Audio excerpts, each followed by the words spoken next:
Hi, thanks for inviting me here. So, why I'm here is because of Front. In the beginning, the case what we did last December. Some of you might know Front, but you will hear much more about that company from Sandis and Anna if you are not familiar with those guys. So, coming from Helsinki, Finland, happy to be here.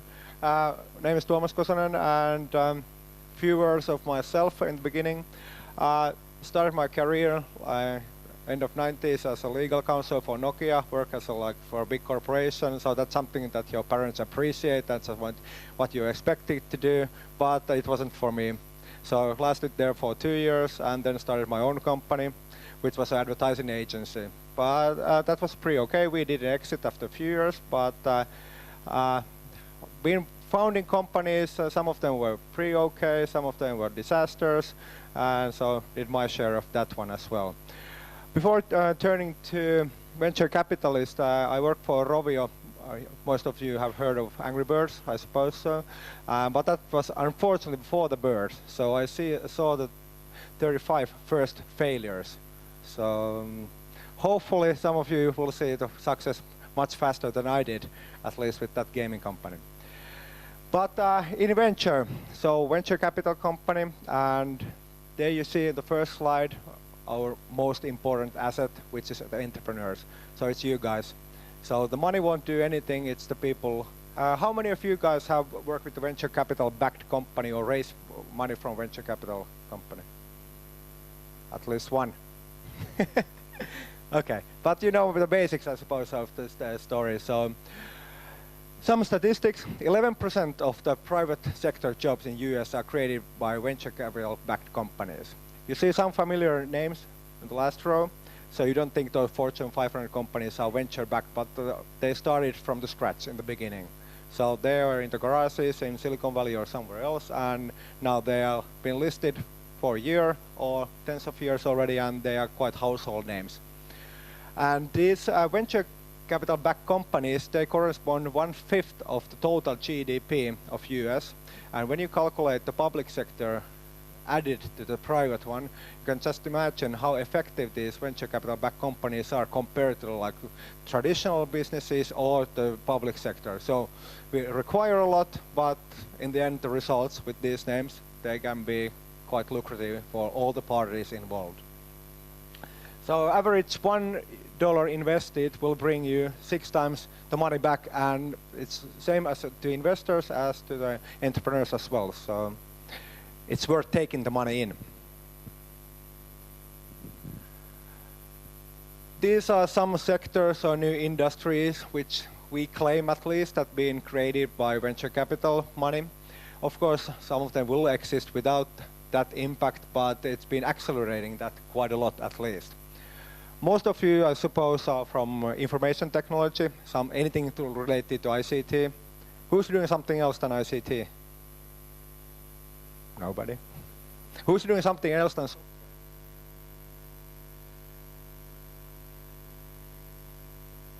least one or two. Oh, that's good. We are one of the few investors who invest in the hardware as well. So most of the people are investing in software. Most of the people are doing software. There's nothing wrong with it. So fast and so scalable compared to other industries. That makes sense. But there's quite beyond software. So tell you about that. So entrepreneurship. How many of you have company? So you are somewhere here. How many have the idea? What you would love to do? Okay, so you have the company. Okay, so you're somewhere here. So you have an idea. You have maybe a business plan. Company establishment is the next one. Then you will be in the J-curve, Death Valley. You will be spending money, bootstrapping, no money coming in. How many of you have pilot deals, the references or the customers? At least some of you. And how many have paying customers? That's good. So good start. Go with it. Then you go into growth stage. And then you have maybe a few employees. That will be next big decision after founding company when you get the first employee. You have to take the responsibility and the cost of somebody else who is not the founding partner with you. And you get the organic growth. And that's the most important thing when working with the venture capital is, of course, the target. What you do, where you're aiming at. If you go to have a great local player, maybe to neighboring countries, having 20 to 30 employees and worth 10 million in exit, there's nothing wrong with that one. It's a nice car, nice living, nice house maybe, even maybe a summer cottage in Spain or something. But what I claim, if you succeed and take a venture capital money in the beginning, and you have some lucrative business plan and idea that the venture capitalists get interested about you. So the J-curve is much steeper, but that's what we try to help you with the money and all the other things what we offer you. And the target is something else. It's not the local play anymore, it has to be international. Of course there's a price tag in the money, so it has to be diluted. You don't own the company anymore. There are other parties involved, other requirements, so there's shareholders agreement which are pretty tight, so there are all kind of restrictions and all kind of requirements, but in the end we work for the same goal, and the only goal what we have is to exit. That's the only thing how we make money in the end. So we help you. It takes normally 3 to 5 years, so it's in the beginning we are engaged, then we are married, and then everybody wants to have the divorce by exit in the end. That's how it normally goes, but it might be a good divorce that everybody has something to take with them. So there's nothing wrong with the divorces as well. Hope to have somebody having a divorce with me pretty soon when they exit. Not personally. Okay, so about Inventure, how we do it. We have offices in Helsinki and Shanghai. Shanghai office been active for 2 years. We help our companies to grow and accelerate the growth in Asian market. So China is the biggest market financially and with the manufacturing and customer-wise at the moment. So all the traditional US, Europe are struggling, so you have to go to Asia. But that's one way, the other ways as well. We do investments in mobile tech, new, more or less software, and then we have nanotechnology and power and devices. That's more like hardware side, what we do. 18 active portfolio companies. 2 of those ones have been exited this year. Altogether, over 500 employees in those portfolio companies. Around 100 million revenues, which was grown over 50% since last year, and only 4% of that revenue came from Finland. So that's the nature of the company that we tend to work with. So like they have to be born global, not the local kings or local players. You have to like think big and see the opportunities abroad as well at the same time when you are building the local base. We started Inventure in 2005. We had 3 partners in Helsinki. One guy, as I mentioned, working in Shanghai, and one of the few ones who do both hardware and software investments. And we are launching our new fund this fall, and it will be doing pre-seed, seed, up to C round investments. So average being like 500,000 to 1 million investments, totally like initial investments, what we tend to do, and we can go up to 7 million per portfolio company. Of course, those will be due as co-investments with other venture funds as well, but we hope that we can support your growth until the exit. What kind of companies we are looking for? The future trends you can see on the left-hand side. Those are quite generic ones. I think most of you can fit yourself in somehow in one of those trends. Touch screens are all over the place. It can be mobile devices or it can be any embedded devices. But if you have something on the touch screen side, so user experience or some software is driving that one or getting the better displays there, so that's one way to do it. Something which related there is 3D printing and augmented reality. So I see somehow all these to be tied together, so you see something, you touch it, and then you can print it out pretty soon. Internet of Things, that's B2B, so all the devices, your running shoes, Google glasses, mobile phones, everything is somehow attached to each other, and the information flow between the devices will be huge. Mobile and self-diagnostics. Is anybody somehow related to healthcare, health sector? Nobody? 2 guys? Okay. I would suck that one. I'm pretty interested, especially with mobile devices and the healthcare sector. That's something that you should at least have a look if you have something that could support that side. And these are the customers that we tend to work with. So big players who are struggling with the existing technologies. There's a disruption of the technology, and we hope to accelerate the disruptive technology change so that there are opportunities for the companies and for the exit in the end. So I gathered some trends to follow in 2013. I don't have to read this through, so you can all read this. But computers will work for us in the end. So hopefully it won't be like Terminator that they will destroy us, but they will do something for us even already this year. Nest thermostat is a good example. So they learn pretty fast what kind of temperature you like. They adjust the temperature depending on the people who are inside, and they just turn themselves off when you are leaving the house. So that's already sold. That's all over the place already, so it's not the future, it's today. Big data.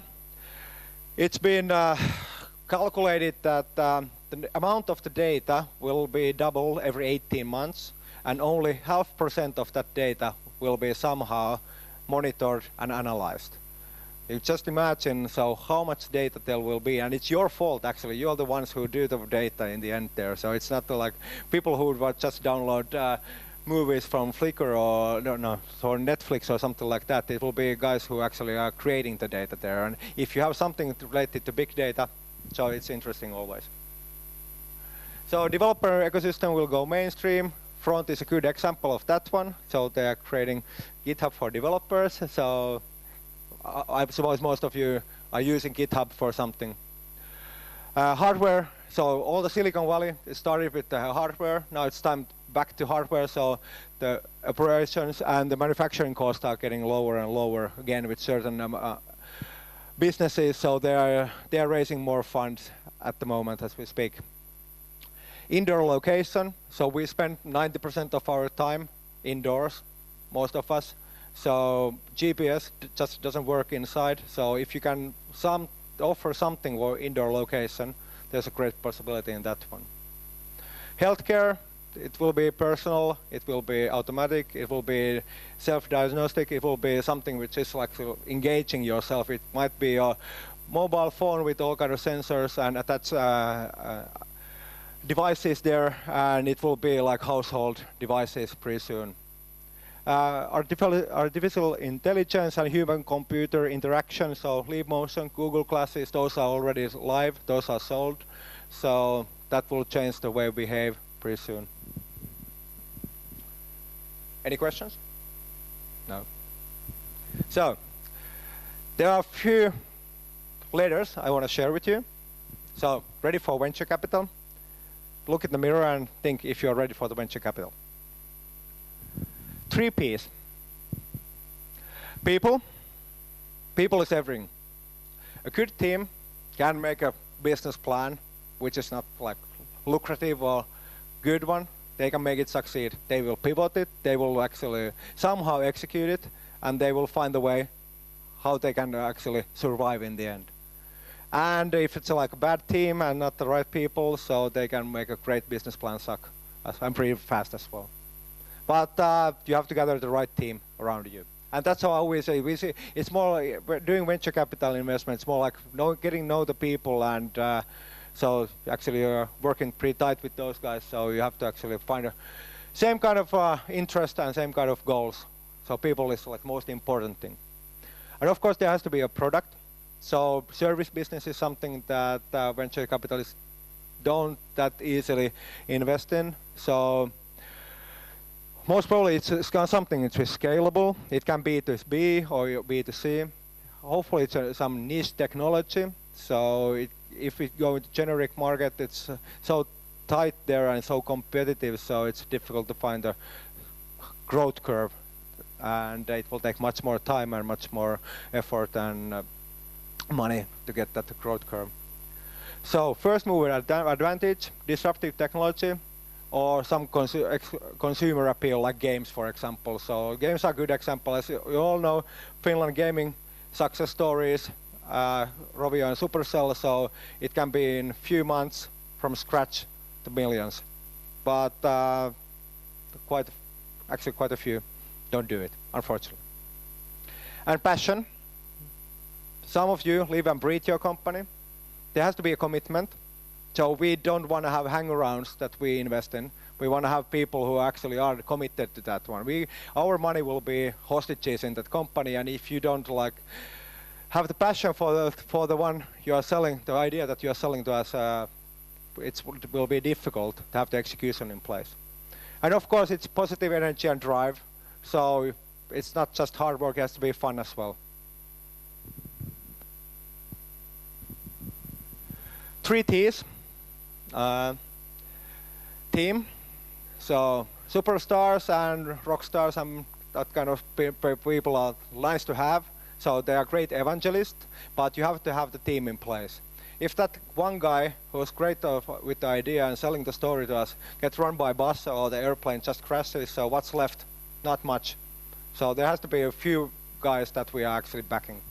And the roles of the team and our role as a VC there. So our role is quite hands-on approach, and we work pretty tightly as possible with the companies and try to help with all ways how we can just do it, not taking operative roles, but helping with the strategy, business, opening doors, making introductions, stuff like that. So like the team has to be something that we're not just one person. Timing is everything. In that sense that if you are still in a research and development phase, so venture capital money might be the most expensive money that you can take in. If there are some government grants or loans or something, so try to use those ones. So get the R&D phase to the level that you actually have already some customers or at least some ideas who the customers could be and the product ready, pilots in place, and then actually it might be the right time to take the venture capital money. Well, if it takes double the time and double the money, no, everybody will be frustrated in the end. And it will be diluting you, and we are not that eager to put more money if you fail in the beginning, so timing is everything in that sense. So targets, what we are aiming at. So what are the KPIs that we follow? We make the decision in the beginning that these are the KPIs, but we might actually notice after a few months that totally wrong numbers that we are following. It has to be something else that we actually are achieving. So the pivoting is there's nothing wrong with that one, but you have to be transparent and open, and we have to set the same goals. Of course, the goals will be set in the beginning, but we change those one pretty easily and fast if we notice that we are following the wrong track. 3 E's. Entry, so that's how we do the investments. It's very significant for us, of course. Well, that's how we get into the company, and it has to be a win-win, so that there is the possibility for all the parties to win in the end. So it's not just the money that takes everything, or that we will be ripped off and the founders make millions and we won't get anything. It has to be some kind of balance there, and normally we tend to find it pretty easy. And we make the plan, so what is needed? So you have to raise enough money, but not too much. Normally you have to raise another round or the third round, and if it's succeeding, the valuation will go higher, but make realistic plans straight from the beginning and have the milestones ready. We want to agree those milestones with you, but we can't put those ones into your mouth. So it takes 3 to 5 years normally, minimum, before the exit. So entry is just the beginning. So execution is the most important thing. So you have to be able to execute what we are selling to us. So that's the most important and most difficult one. There will be struggling and there will be difficulties. Of course, the good thing is there will be success stories as well in between, but there will be difficult times and good times. That's why we normally have seen nobody's doing perfect job from the day one till the end. And the responsibilities of team members. that's something which is that there is the team in place, somebody is the CEO, somebody is great in technology, but normally, if you make the company from 5 people to 40 people, the roles might change. You might have to take somebody else as a CEO who is much more experienced as administrative stuff, and you might be a great founder evangelist. So that's something that look in the mirror every now and then. What are the roles of the people? Are they in the right spot? Are they doing the right stuff? Could they be much more effective in doing something else in the company? We are not want to kick the people out, but think every now and then who has the which role in the company. And then exit, that's how we make money in the end, and that's how you make money in the end. So having the plan from the beginning, that's nice to have. Of course, that plan will change depending how you execute it. But if you can somehow build an auction that people are competing of your team or technology or the business, and or having some disruptive technology that will somehow change the industry that you are involved in. So that's how we make normally most of the money. So I'm happy to hear your story. I will be here the whole evening. There's free beer, I understood, so didn't have a dinner so far. I'm happy to have liquid dinner later. So few words of front. Anna can share something with me if you want to have questions about that one. But front, few how I see it, what we have done so far. We made the investment in December, so 6 months ago. These guys were part of a Startup Sauna program in Helsinki. So most of you might have heard of Startup Sauna program. So it's a 8-week program taking place in Aalto University. Most of the time, some 2 to 3 weeks in Silicon Valley, meeting customers, partners, investors. We met the team first time. There's a warm-up tour before the teams are selected to the sauna program. Somehow liked the team already at that time, followed them the whole program, and made the decision after the program that these guys have something that they can hopefully execute what they are telling us. And they had some proof of concept from the previous open source project, so they were already thousands of users that they knew a little bit at least what they are claiming that they do. Team here in Riga, company is in Finland, and Sadi is in San Francisco. It's a bit complicated to run the business, but there are modern technology called Skype and email and messengers and stuff like that. Mobile phones even you can use and have the connections between the team. So first thing what we did was with Anna and Sadi was scaling the team. So we have the resources for that one. They have been bootstrapping. I have to admit that I've been a bit surprised with how a small burn rate they can actually scale the team. It's great. And they did the investment in 2 phases. The first in December, the second one now in May after the launch. And you know all what Front does, I don't have to tell you about that one, but pretty nice figures. In the first month, almost 20,000 users and over 30,000 projects created by Front technology. So, and hopefully have the monetization starting still this year. But you have to polish the product as well and as much as possible, so you can launch the product only once. And so that's it about how I see Front. So there are great possibilities and it's disruptive technology. All the big players are doing something similar and nobody has taken the market yet. So even being an independent project with a highly competitive market, there are great possibilities in that one. It can be an early exit, or if it starts to get consumers and designers using it, it can be like a home run in a big scale as well in the end. So nobody knows it yet where we end up with this one, with this run. All right. So that's what I had in mind. So happy to answer any questions if you have.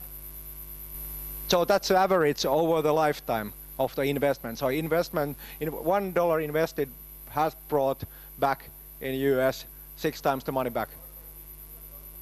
No, that's average. So think about BC like throughout the history. 1 in 10. Yeah. Yeah, but if you have invested like 100 million and it brings 10 billion back, it covers quite a lot of the costs. So that's like US numbers, what I'm referring there. in Europe, especially in the past 10 years, the numbers are much worse. I'm not complaining. It's like every euro which has been invested will bring it 6 times back. I can give you an example of the first fund, what we had under management, where we have it. 2 small seed funds. That fund was launched in 2000. The first, it made 9 investments from that. It was like 7 million euro fund, small one. And first investment that was exited brought the money 4 times back, but it was a small amount. Next 7 went bankruptcy, but the final one was luckily to be MySQL, which was sold at 1 billion. So you have to have something like that if you want to make quite like high-risk cases. But if you take a little less risk and having lots of B2B cases, you don't have to make 1 billion exit. You need a few tens of millions exit, and you get the same results and same profits and revenues for the fund in the end. So, but it's a big risk and a high-risk investment. So not easy, but quite lucrative. Not just tangible. We have most of the.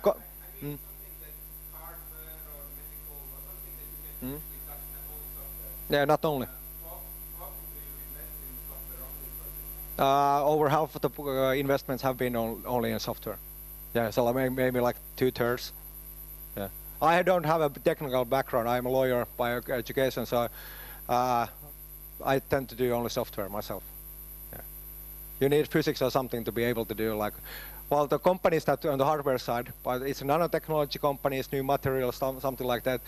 Those are quite often pre-revenue cases or like really small NRE revenue, so small one. And but those companies are normally some kind of spin-offs from universities, and they might have 100 patents in them already when we invest in those companies. Don't want to give you a message that we do only hardware, but so most of the cases are software. But we would love to see lots of hardware investments as well. But there are great opportunities there too. So we do in Shanghai that our guy Fei is working for our portfolio companies free of charge, and he tries to help them all possible ways, not just establishing company, but the work starts after that one. So try to find joint venture partners, clients, employees. His background is from Intel. He's a software guy, a semiconductor guy, so closer to hardware. 20 years of experience on semiconductor side, PhD from Penn State, US. So pretty talented and professional in his field, and so he's taking quite operative role in quite a few companies. There are actually 2 to 3 companies on the portfolio, and helping them always. He can only just imagine. Not that much with software. It's more like closer to semiconductor side and nanotechnology. What will be the biggest thing? So of course, it's like the chemistry between the people, but it's the realistic assumptions that they give us and the realistic plans. So that's like one of the things that you somehow look to people and can he actually walk the talk that he is giving into us. So that's something that we try to judge every time, and normally it takes from the first meeting that we have met the team or the persons, it takes normally like 6 to 12 months before we do the investments. We tend to meet them quite a few times during that trip, and so give them all the advice and all the connections that we can already in the beginning, and if they can somehow execute the plan, what they are telling us, so then it's much easier to judge if they can execute with the money as well, and with our help. That's maybe it's difficult to say. Each case is like different and independent case. So but if you're just offering the hockey stick and nothing else, so like there are too many hockey sticks available. All right. If anything, so I will be the whole evening here, so like we can have a discussion later if you have anything in your mind. Okay. Thanks.